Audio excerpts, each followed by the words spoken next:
Assalamualaikum warahmatullahi wabarakatuh. Saudara-saudaraku sekalian, pada saat ini banyak orang yang kemudian banyakan pengikut, banyakan massa. Senang kalau kemudian diikuti oleh orang banyak, menjadi public figure dan lain sebagainya.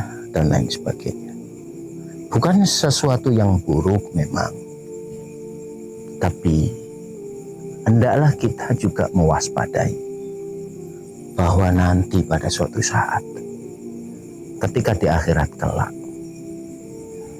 Allah bercerita bahwa banyak orang yang tadinya senang diikuti orang, tapi justru mereka berlari dari yang mengikuti. Bahkan orang-orang yang tadinya mengikuti menyesali sikap ketika dia mengikuti. Allah berfirman, "Ittabara'al ladzina tubi'u minal ladzina taba'u wa ra'awul 'adzaba wa taqatta'at bihimul asbab."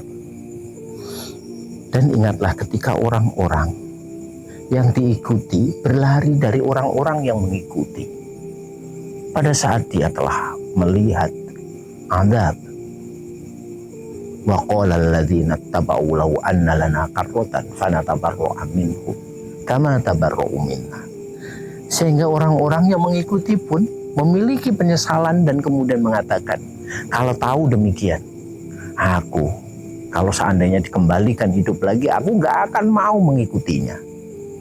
Dan aku berlepas diri sebagaimana dia berlepas diri dari diriku.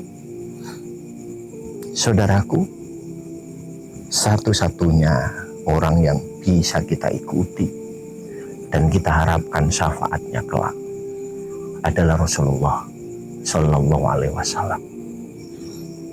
Di dalam kitab Sahih Muslim ada kisah yang sangat menyentuh, di mana ketika Rasulullah Sallallahu Alaihi Wasallam berdiri di depan Shiratal Mustaqim, memperhatikan setiap orang yang hendak melewati Shiratal Mustaqim itu, kemudian beliau berkata, hati-hati umatku, awas hati-hati umatku.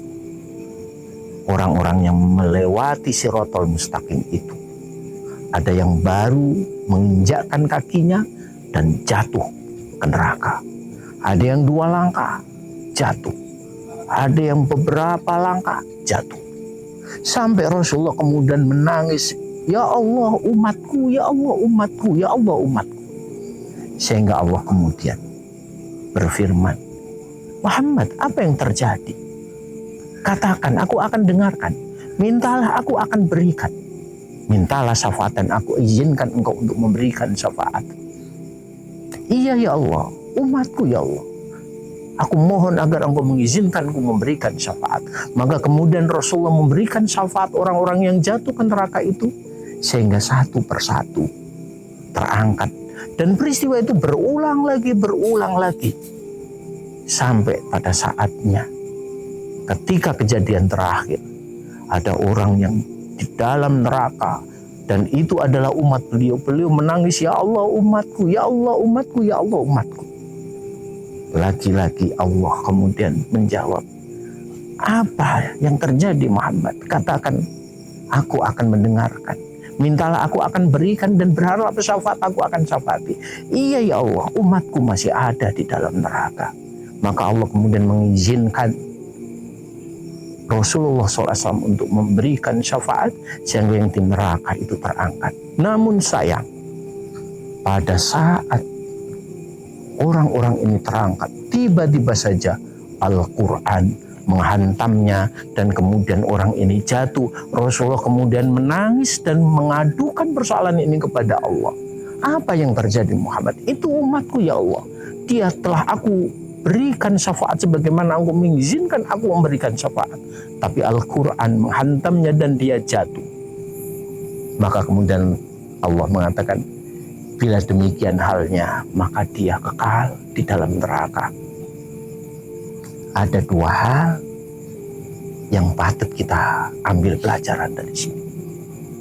Supaya kita ini dekat dengan Rasulullah SAW sebagai sahibus syafa'ah dan dekatkan diri kita dengan Al-Quran supaya syafaat Rasulullah tidak terhalang untuk menyelamatkan kita ketika pada saatnya kita ini celaka. Dekat dengan Rasulullah dan dekat dengan Al-Quran, maka hidup kita akan selamat dunia dan akhirat. Wassalamualaikum warahmatullahi wabarakatuh.